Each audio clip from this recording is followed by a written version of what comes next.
It's Kugli again with another ROM review, and this time I've got the MIUI version 4.12.5 for Galaxy S3, which is based on CyanogenMod 11, that is 4.4.4. So that is pretty cool. Now MIUI, most of you guys know what MIUI is, and for those who don't know, it is the custom firmware which comes with Xiaomi phones, which they created MIUI. Now this one is version 5, which is based on KitKat, and there is a version 6 coming, which will be based on Lollipop, which I'm excited about. Yeah, so let's get into the ROM now. First of all, what you see here is the lock screen. Now MIUI, again, for those who don't know, is a ridiculously customizable ROM, which, I mean, there is just no end to it. I mean, you can do a lot of things with it. This was there prior to a whole CyanogenMod making everything customizable. This was the most customizable ROM with themes, of course, available for any ROM. So yeah, that's pretty neat.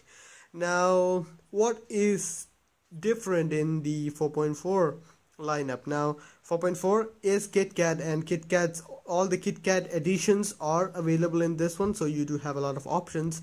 But I'm not here to talk about all the KitKat ones, because MIUI is not just a ROM which is based on KitKat. No, it is a whole different world different than the KitKat or any other ROM for that matter. So yeah, that's really cool. Bottom line is, this is one of the most beautiful ROMs you can get on any phone out there. So yeah, so let's get into the ROM now. First of all, in the settings menu, you can see in the about phone page, you can see it is MIUI redefining Android. Device name is Android. Okay, model number is the S3's model number. You can change the device name, that is why it is given there. You can change it to whatever you like. Pretty cool. Android version is 4.4.4, which is pretty cool, and MIUI version is 4.12.5. CPU, you can see RAM, internal memory is this much is total. Baseband version is this. Kernel version is the latest with the CyanogenMod kernel, battery stuff. All of this can be accessed from here. So pretty cool, right? Now you have an update module here. It will search for the updates, and this does work out. It does have a periodic weekly update cycle. So this one is the latest version. 4.12.5 is the latest version, and you can see the bug fix are in Chinese, of course, because this is a Chinese ROM. So yeah, you have that. In the settings, you have options. Yes, a lot of options, but most of these are available in KitKat ROMs or the Lollipop ROMs, so these may not blow your mind off, but it's pretty cool to have them. So let's get into the extra options. All of these are normal ones. You do have extra NFC and Android Beam options available, which are pretty neat. Display options, in this you can see brightness, prevent pocket dial. It actually uses your proximity sensor to lock your phone when it is in pocket, and it won't turn on. If you have something like the double tap to on with the custom kernel enabled, that does work out really well. Wallpaper, system launchers, optimized text for optimized paragraph line breaking, you can have that. Auto rotate screen, sleep after 1 minute of inactivity, pulse notification light, which is available. That's really cool, you have that. In the sound options, options include volume, silent mode, vibrate when silent. You can have ringtones. These ringtones are available from the forum, which is the MIUI forum, and you can download. As I said, it is a highly themable ROM, and all the themes are available with in the forum. So that is pretty cool. Dial pad, touchstones, etc. You can have that working too. So that is pretty neat. In the notification area, now this was a very different approach to notifications back in the days of 2.3, Android 2.3 and Android 4.0, but now it is kind of similar to other 4.2 I guess 4.2 introduced these kind of pages. Now this is available, or you can go for a bar option if you want that. So you can have this here, and you can select what all things you want here, so it's pretty cool. I like the page view better. So yeah, you can also enable connection speed, which will show you how fast your phone is connecting to the network. Manage show data usage info, which will be shown here. Okay, it will be shown here, which is today's data usage. You can set a preset a fixed amount of data you have as your free usage data, and you can go nuts with that, so that's really cool. You can manage notification, what all apps will use the notification stuff. Pretty cool. Additional settings include show service provider, so service provider will be shown here, or you can show something custom, like for example, I would like to show this, so it will be shown there. So that is available. Pretty cool. Collapse after touch, the notification shade, which is this one. These settings are available. So screenshot, enable on lock screen also, you can have that. That's pretty neat. So that is it in the notification option. Security, it does come with a antivirus, anti stuff like that, so you have a pretty nice security features with this. I'll show you guys that app in the later on. Location services, simple Google locations. Do not disturb mode, it does have do not disturb with exceptional settings. You can set up exception for contacts, like kind of like the priority setup you have in the Lollipop ROM. So yeah, repeated calls from the same number, silence repeated calls, you can have that also. If someone is pestering you with the calls, you can have that silence. Now this one does not have the GApps. It is a 300 meg ROM. It doesn't have GApps. You can actually install GApps, but you will have to install Google Play Services too as a different app, something like that, to get that working. But it does work out, but there are a few issues with GApps force closing. This is not meant to be used with GApps. That's what I can make out.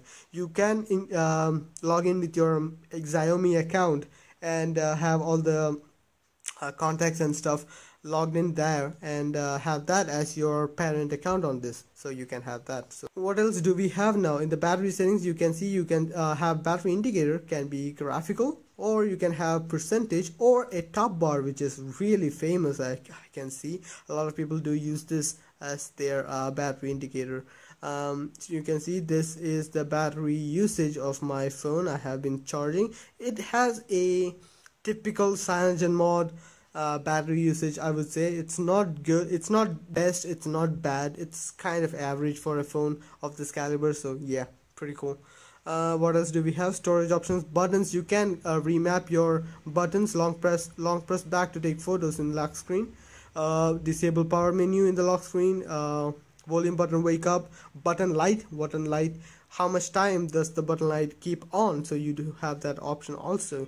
Menu, all of these you can change them, so that's pretty neat. What else do we have? There aren't much stuff which is different from all of the latest Android ROMs, so this is more of a beautiful ROM than a functional ROM, kind of like how an iPhone iOS is. It's more about the display or the looks of it than the usefulness of it, maybe. So yeah, you do have an extra keyboard, which is the LG keyboard, which is quite beautiful in my opinion. It is a white keyboard, which goes well with the MIUI stuff. Also, it has themes, so yeah, themes does change almost all aspect of this. You can see this is it.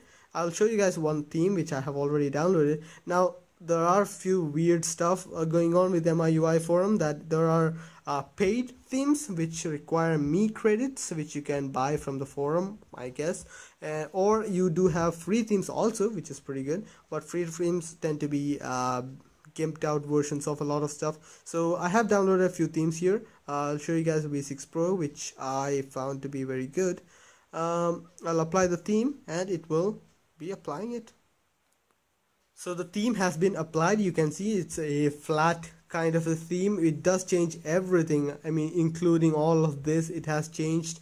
This is kind of difficult to read with this theme, but it is there. Information is there, and also notifications are a bit difficult to read. You can see this also is changed. It was not like this, it was blue and stuff like that. You can just flick it out and clear this. Now this is still a KitKat ROM, but I guess MIUI didn't get the memo that KitKat is supposed to use less RAM than its predecessors. It only gives you 260 megs free RAM for being a CyanogenMod ROM, so may not be the best stuff, but hey, it is there. Here you guys the Antutu benchmark score which I got with this ROM. This is not a performance ROM, again it is a beautiful ROM still, so it is 25,063 whatever it is. Again, it shows how the performance is not the main aspect of this ROM. You can still install a custom ROM, custom kernel like Beautiful kernel and crank up the performance, but this won't still be as performing as a standalone CyanogenMod ROM. Camera app in this is kind of like the Motorola camera app, which you have all of these things which you can change the tone by swiping, kind of like the iPhone. You can have that. It does work out pretty neatly. It is a useful thing. You can have that, so you can swipe it off. All of these are working pretty neat, so yeah. Let me show you guys the boot animation. Again, boot animation is subjective because boot animation does change with the theme, so yeah, I will show you guys the boot time maybe. This is the boot animation for MIUI. This is the stock boot animation. Of course, as I've said, boot animation can change with the theme. If you find a theme with boot animation changeable stuff, you can have that, so that is cool.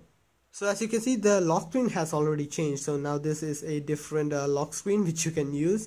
If you're not from mainland China, do not accept anything with like the caller ID feature, because it will charge you. It will cost you a lot of money because the servers are in China.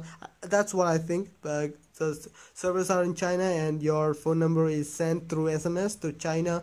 It will be an international SMS and it's gonna cost you. So yeah. Let me show you guys the security options, which is another app which is pretty cool. It has the it is an antivirus, it has a virus scan, it has data usage, it has block list, which is pretty cool. It has a power saver also, which is really nice. You can configure this, you can switch to a better stuff. You can have marathon, you can sleep. You can do a lot of stuff with this, so that is really nice to have. You have a cleaner permission manager. A lot of stuff are inbuilt into this ROM, so that is really cool.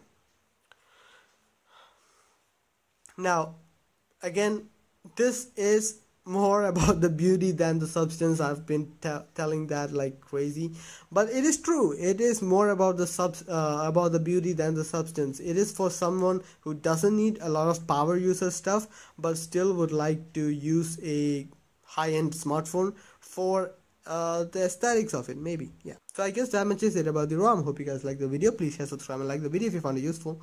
See you guys next time. Bye.